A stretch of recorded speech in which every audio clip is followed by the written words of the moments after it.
Okay. Good morning all. Next जो program आहे तर तो आहे program to calculate R L म्हणजे रिड्यूस लेवल कॅल्क्युलेट कशी करायची हाईट ऑफ इन्स्ट्रुमेंट मेथडनी, तर ते आपण बघणार आहोत. तर सर्वेचा हा पार्ट आहे आणि आय थिंक कदाचित रिड्यूस लेवल कशी कॅल्क्युलेट करायची जे लोक डिप्लोमा होल्डर्स आहेत त्यांना माहिती आहे.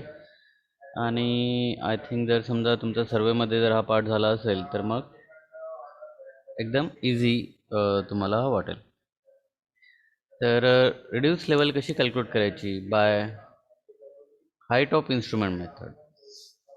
वेगळ्या वेगळ्या मेथड्स आहेत, त्याच्यापैकी HI मेथड हा तुमच्या सिलेबसमध्ये आहे आणि आपण तो पार्ट कव्हर करतोय.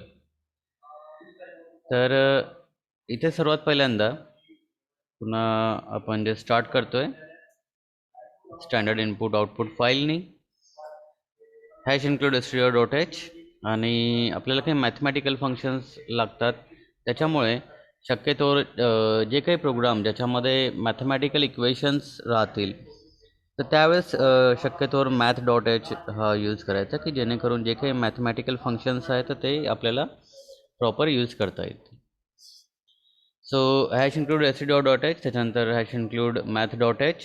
आता इथून आपला मेन प्रोग्राम चालू होत आहे INT इंटिजर डेटा टाईप मध्ये आपण हा घेतोय.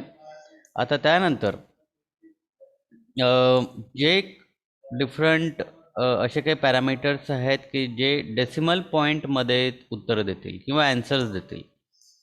किंवा आपल्याला ॲन्सर जे आहेत ते डेसिमल पॉईंटमध्ये येतील. तर त्या केसमध्ये आपण काय करणार की असे काही पॅरामीटर्स आयडेंटिफाय करणार, जसं की इंटरमिजिएट साईट्स आहेत काही. तर त्यासाठी आपण काय केलं की इंटरमिजिएट साईट्स आहेत तर त्याला आपण आय एसने डिनोट केलं आणि त्याच्यानंतर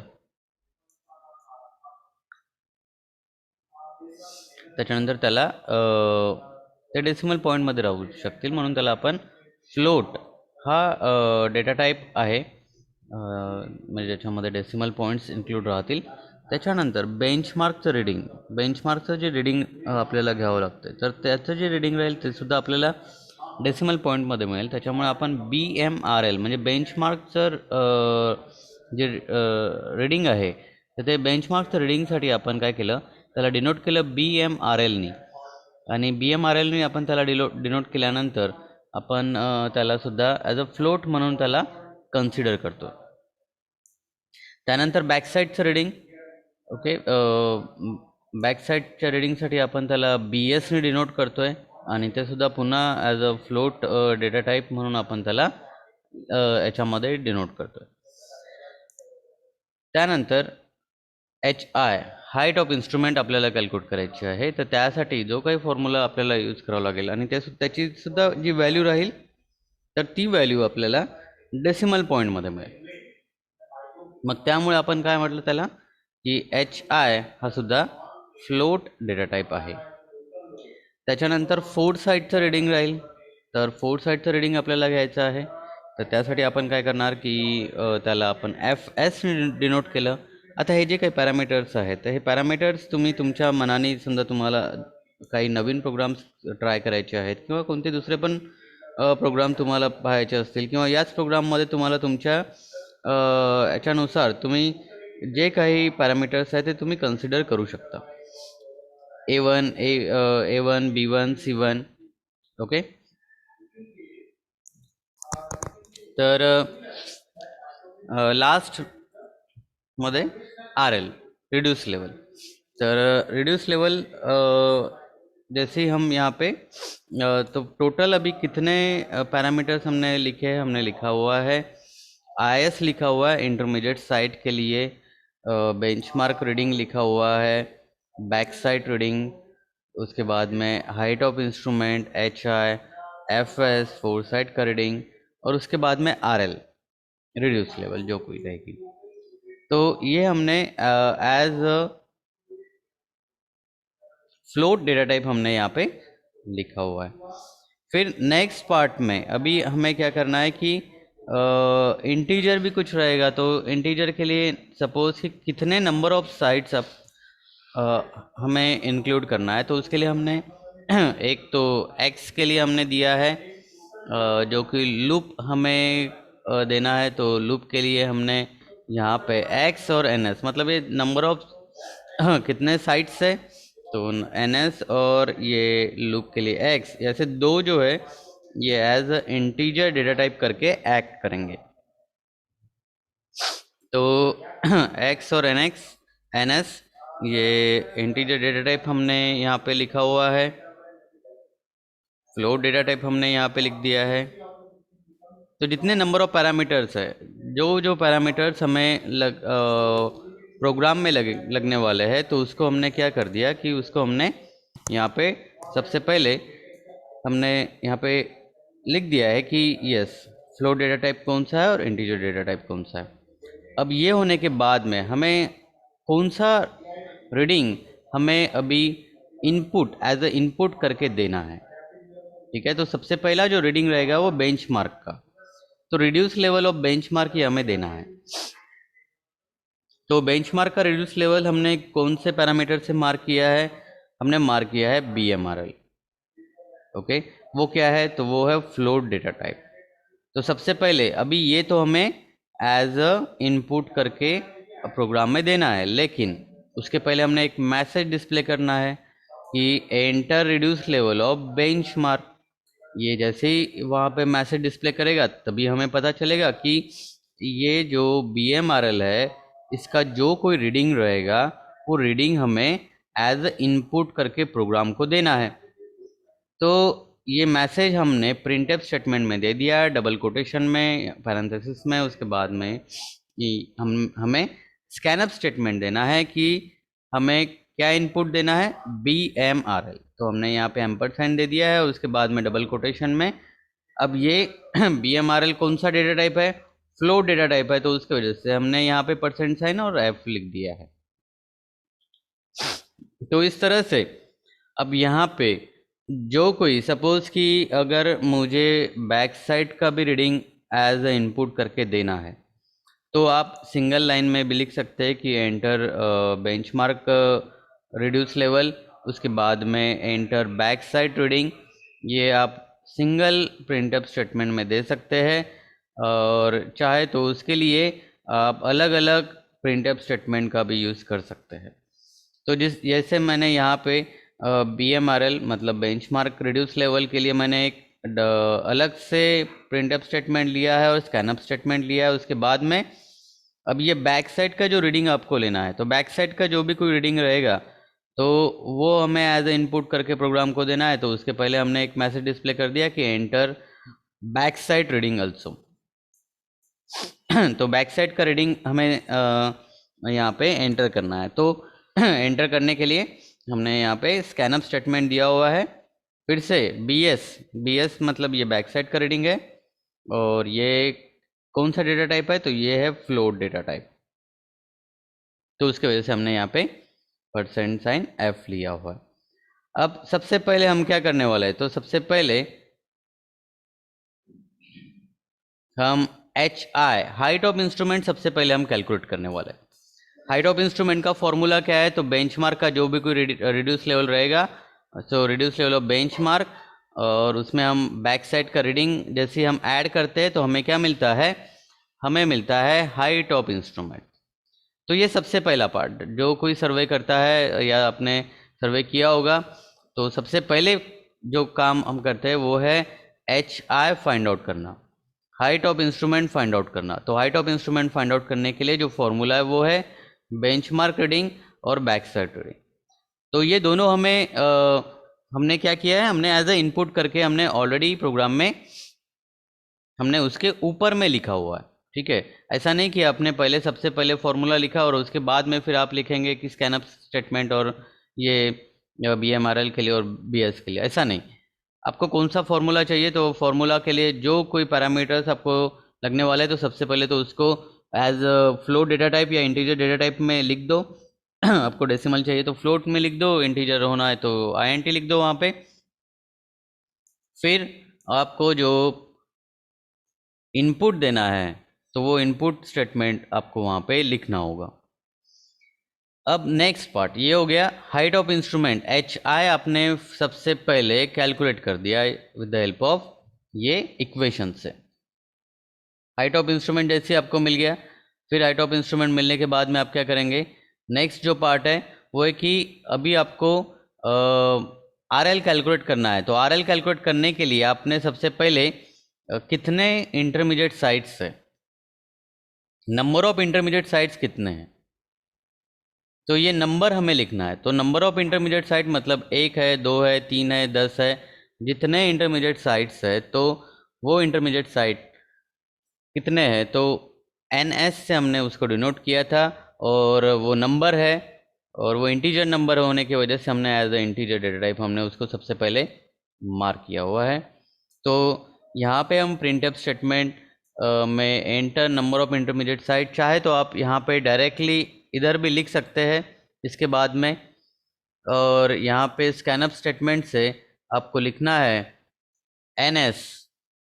ओके, और ये इंटीजर होने की वजह से हमने यहाँ पे परसेंट साइन D लिखा हुआ है।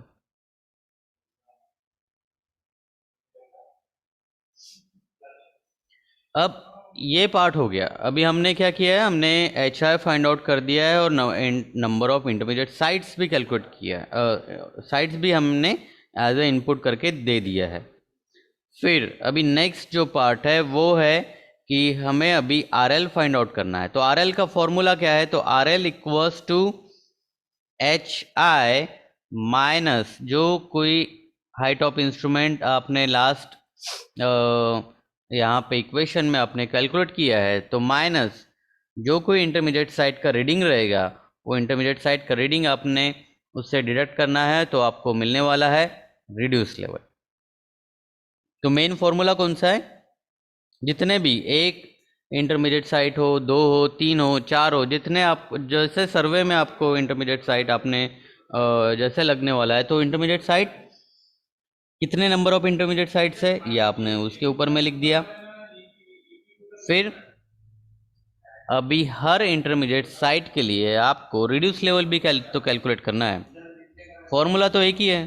फॉर्मूला कौन सा है? R L equals to H I minus I S, H I minus I S. तो ये फॉर्मूला है, एक फॉर्मूला जितने भी इंटरमीडिएट साइट रहेंगे, 2 रहेंगे, 3 रहेंगे, 10 रहेंगे, 50 रहेंगे, तो हर एक के लिए एक ही फॉर्मूला है।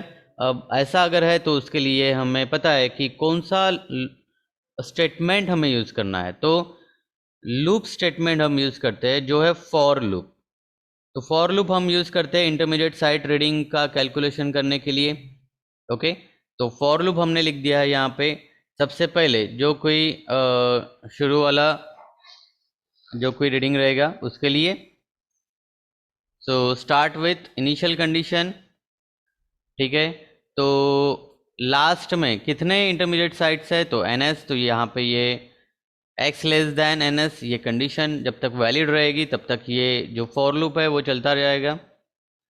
अब इंक्रीमेंट कितना है? तो एक्स प्लस प्लस, मतलब एक का इंक्रीमेंट, मतलब first side, second side, third side, इस तरह से हम हर एक इंटरमीडिएट साइट के लिए वो फॉर्मूला हम एग्जीक्यूट करेंगे। तो यहाँ से हमारा फॉर लूप चालू हो गया। हमने इनिशियल कंडीशन, उसके बाद में इंक्रीमेंट, और लास्ट कंडीशन हमने यहाँ पे दे दिया है। अब इंटरमीडिएट साइट हमें रीड करना है, वहाँ पे हमें एज ए इनपुट करके प्रोग्राम को देना है। तो सबसे पहले हमने फिर से एक मैसेज डिस्प्ले कर दिया कि एंटर इंटरमीडिएट साइट रीडिंग। तो जैसे ही आपने ये इंटरमीडिएट साइट रीडिंग यहाँ पे हमें मैसेज डिस्प्ले हो जाता है, तो हमें यहाँ पे आई एस जो हमने डिनोट किया था और वो एज अ फ्लोट करके है, तो उसकी वजह से हमने यहाँ पे %f लिखा हुआ है, तो ये हमें रीड करना है with the help of scanf statement. तो स्कैनअप स्टेटमेंट से हम क्या रीड करने वाले हैं?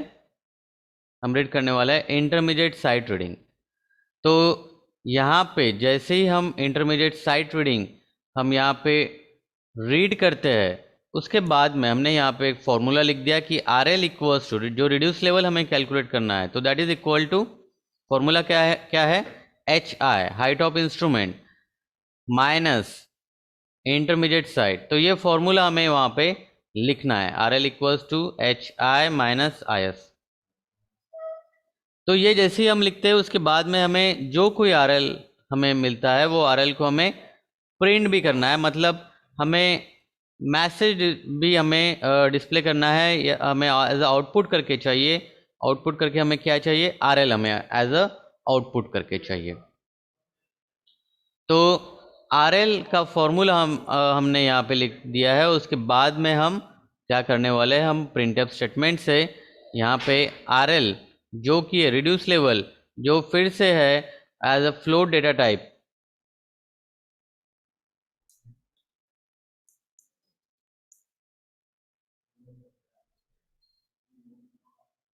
सो यहाँ पे %f हमने यहाँ पे लिख दिया है।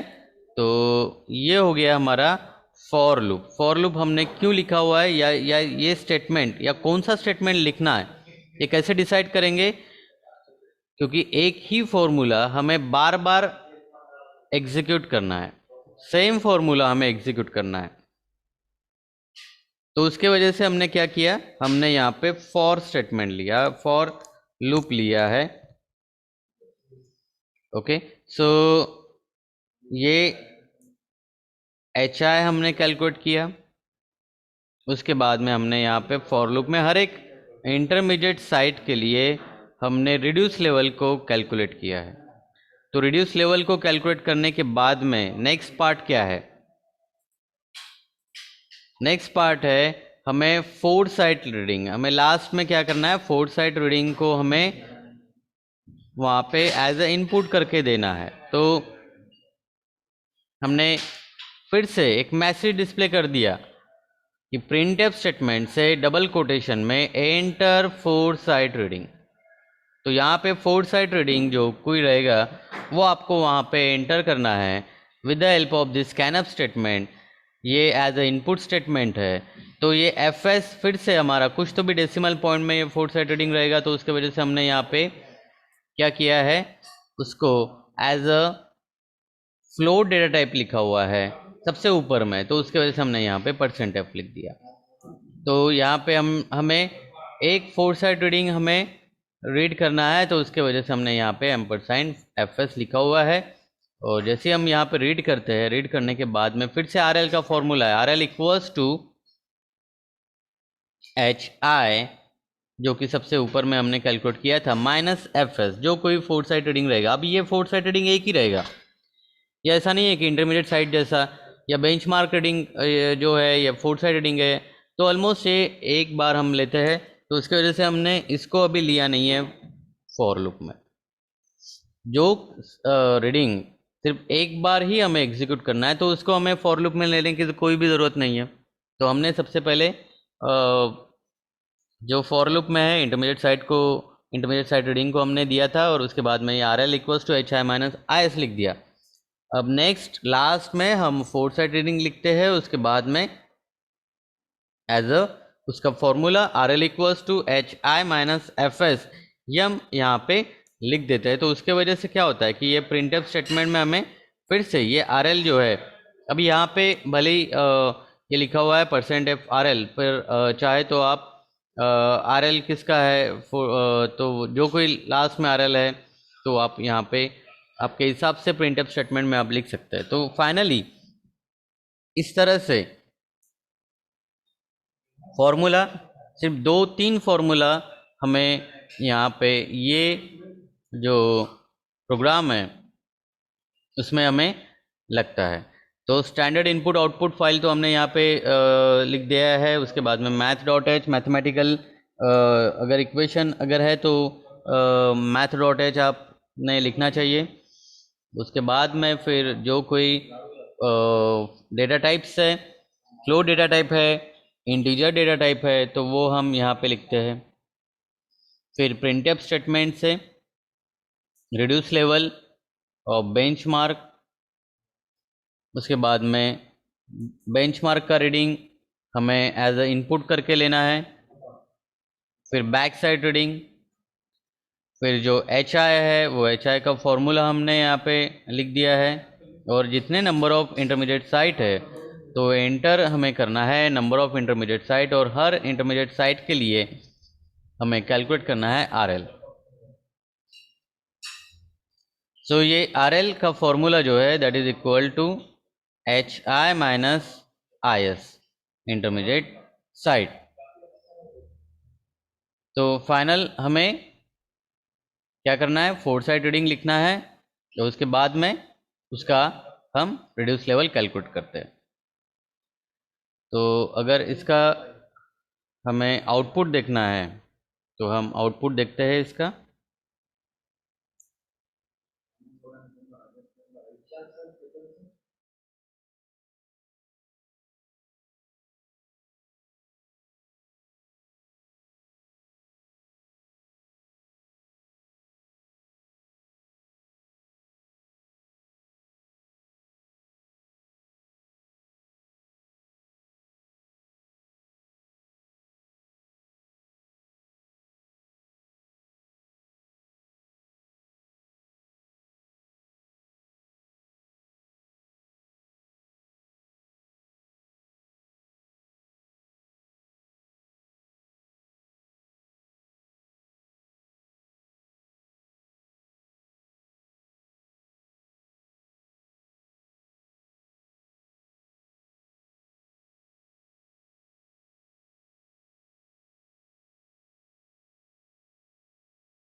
सो ये सेम प्रोग्राम है।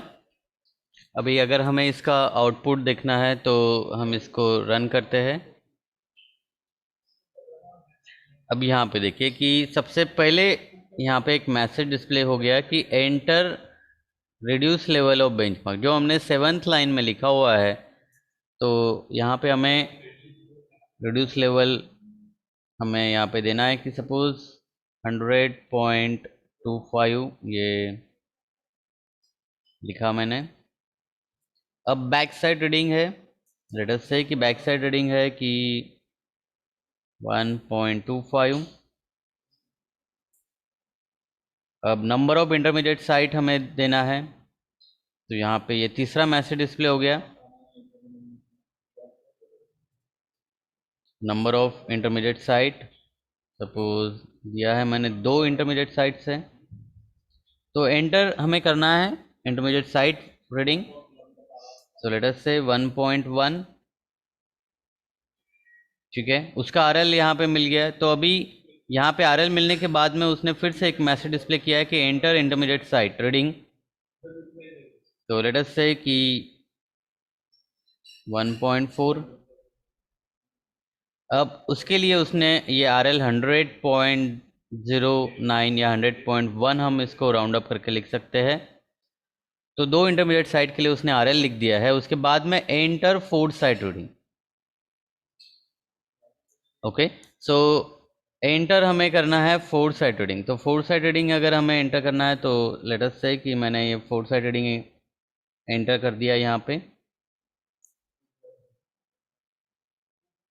अब उसका उसने आरएल यहाँ पे लास्ट में दिया है 100.045 या 100.04499। तो ये इस तरह से जो कोई आरएल हमें कैलकुलेट करना है, तो आरएल हम इस तरह से कैलकुलेट कर सकते हैं with the help of this program. तो अगर आपने कुछ प्रैक्टिकल किया है, सर्वे में कुछ प्रैक्टिकल किया है, तो आप चेक कर सकते हैं कि आपका जो वैल्यूज़ है वो प्रॉपर है कि नहीं with the help of this program. तो यहाँ पे जिस तरह से enter reduce level of benchmark, enter back side reading, enter number of intermediate sight, और उसके बाद में एंटर इंटरमीडिएट साइट और एंटर फोर्थ साइट रीडिंग, ये मैसेज हम डिस्प्ले करते जाते हैं और उसके हिसाब से हमें अलग अलग इनपुट देना होता है और लास्ट में हमें एज आउटपुट करके रिड्यूस लेवल हमें मिल जाती है और यहाँ पे ये प्रोग्राम टर्मिनेट हो जाता है।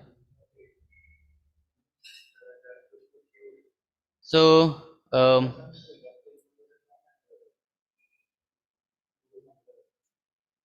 ये हो गया हमारा तीसरा प्रोग्राम। सबसे पहले हमने चेजिस कांस्टेंट देखा था, कल हमने बेंडिंग मोमेंट और shear force for simply supported beam subjected to UDL, ये हमने कैलकुलेट किया था। और अभी हमने ये reduce level by height of instrument method, ये हमने यहाँ पे कैलकुलेट किया हुआ है। इसके बाद वाला जो प्रोग्राम है वो है टी सेक्शन जो रहेगा। टी सेक्शन की जो प्रॉपर्टीज है I x x I y y, radius of gyration r x x r y y, ये हमें कैलकुलेट करना है। और उसके बाद में coefficient of permeability, geotechnical engineering और इवन फ्लूइड मैकेनिक्स में आपने देखा होगा कि कोएफिशिएंट ऑफ परमेबिलिटी हमें कैलकुलेट करना है। तो उसके लिए किस तरह से प्रोग्राम किया जाता है। सो हम यहाँ पे स्टॉप करते हैं। आपको अटेंडेंस की लिंक मैं शेयर करता हूँ। इन केस किसको कुछ डाउट है तो वो डाउट यहाँ पे जब बता सकते हैं थ्रू चैट बॉक्स से अनम्यूट करके। और गूगल क्लासरूम के ऊपर में असाइनमेंट्स मैंने अपलोड किया है, एमसीक्यूज असाइनमेंट है। वो हो सकता है कि इस तरह से इनकेस अगर एग्ज़ाम होती है तो एग्ज़ाम में अगर एमसीक्यू एग्ज़ाम होती है तो इस तरह से आपको कुछ ना कुछ क्वेश्चंस रह सकते हैं। तो ये असाइनमेंट जो जितने असाइनमेंट्स है 6-7 असाइनमेंट्स, सब असाइनमेंट आप सॉल्व करके देखिए। उसके आंसर्स भी उसी में दिए गए हैं, लास्ट में आपको पता चल जाएगा।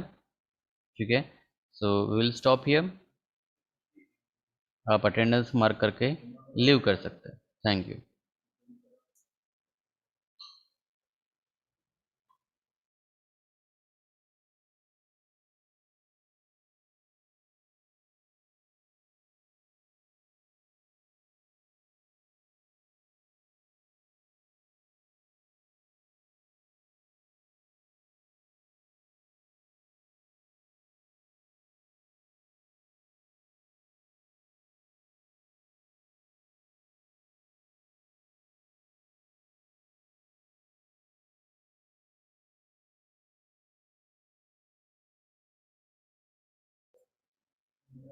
PDF नोट्स गुगल क्लासरूमवरती अपलोड करेल मी,